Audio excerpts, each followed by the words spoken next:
जय माता जी, जय श्री राम, जय हनुमान। आपण को आम चैनल माँ की शक्ति बाबा की भक्ति की स्वागत। आज आम वीडियो माध्यम जाना यदि सपना माध्यम आप दुर्गा माँ को देखुं मूर्ति प्रतिमा कि कौन फोटो देखुं ताहले यह भगवान माँ आपको क्यों संग देते दुर्गा माँ या द्वारा आपको क्यों संग देते यही विषय आज संपूर्ण वीडियो माध्यम जाना। यदि आपण मानक वीडियो भल लगे तेज लाइक शेयर सब्सक्राइब करेंगे अन्य शेयर करेंगे। तो चलते वीडियो आरंभ करवा। जय श्री राम। जो मैंने भगवान बा जो मैंने दुर्गा माँ को पूजा पाठ कर भक्ति कर मंत्र जप कर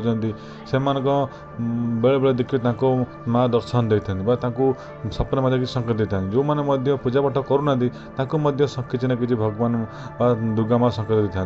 तेणु ये सब जिन अर्थ कौन जो मैंने पूजा पाठ कर माँ को भक्ति कर प्रथम से स्वप्न देखिले कौन तार अर्थ जाना। यदि आप दुर्गा माँ को पूजा पाठ कर मंत्र जप कर भक्ति आराधना कर भगवान माँ आपन प्रसन्न था दुर्गा माँ आपन प्रसन्न था देखिए आपण भगवान जमी सपन मध्य दर्शन देवे कि आपड़ी कौन माँ को कौन स्तुति पढ़ुं कौन कवच पाठ पढ़ुं कौन मंत्र जप कर देखिए माँ जदि आप पठ सफल आप पठ सफल कर मंत्र जप ठीक होता है ताले भगवान बा आप दुर्गा माँ आपको स्वप्न दर्शन देता। तेणु आप जब माँ को स्वप्न देखुं यह द्वारा जानवे आपण जीवन में दुख सब दूर हबार अच्छे। जदि आप स्वप्न माध्यम देखुं दुर्गा माँ सिंह पर बस आग पर बस आपण को आशीर्वाद दौरान आपण स्वप्न दर्शन दौरान यार अर्थ है आपण जीवन दुख सब दूर हबार अच्छी आपण जदि कौन रोग अच्छी यदि आप दुर्गा माँ स्वप्न देखुं जानवे आप से रोग निश्चय दूर होपरी जदि कौन आप पैसा मैटर मनी मैटर प्रोब्लेम अच्छी तथापि आप भगवान पूजा पाठ कर माँ को आराधना कर समय जब आप माँ को स्वप्न देखते जानवे आप जीवन में जो मनी मैटर प्रोब्लेम अच्छी से सब जिन धीरे धीरे दूर होगा जाऊँगी।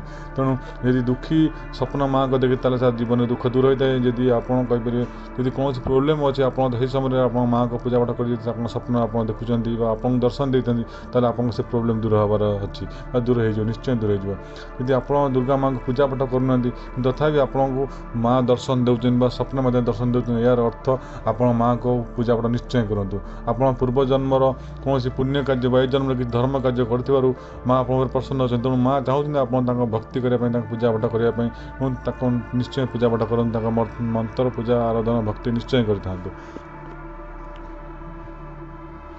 सेहीपरि जदि आप दुर्गा माँ का मंदिर स्वप्न देखुं अस्त्र शस्त्र जपरिक त्रिशूल खंडा ये सब जिन स्वप्न देखुं शुभ संकेत होता है। तेणु माँ को जेकोसी अस्त्र शस्त्र माँ को दर्शन जब आप पाँच मंदिर दर्शन आप कर सपन मध्यम यार अर्थ आपण जीवन में सुख समृद्धि बढ़वार अच्छी।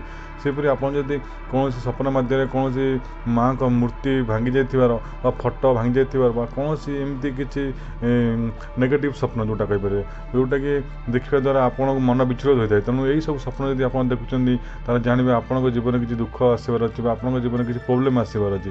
तेणु यही समय माँ को क्षमा प्रार्थना कर निश्चय पूजा पाठ माँ को करूँ।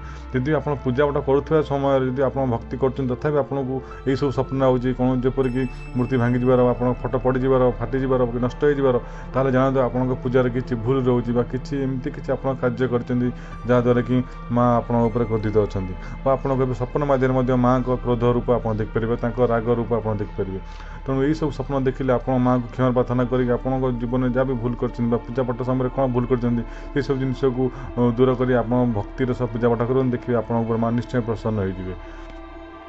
तो मोटामोटी भाव कहगले जदि आप माँ को दर्शन कर नवरात्रि समय जेकोसी समय आप माँ को दर्शन कर जानते आप जीवन में दुख कष्ट दूर हबार अच्छी आप सब प्रोब्लेम धीरे धीरे नष्ट हो कटिज और आप जीवन में सुख शांति हबार आगू आसबार अच्छी।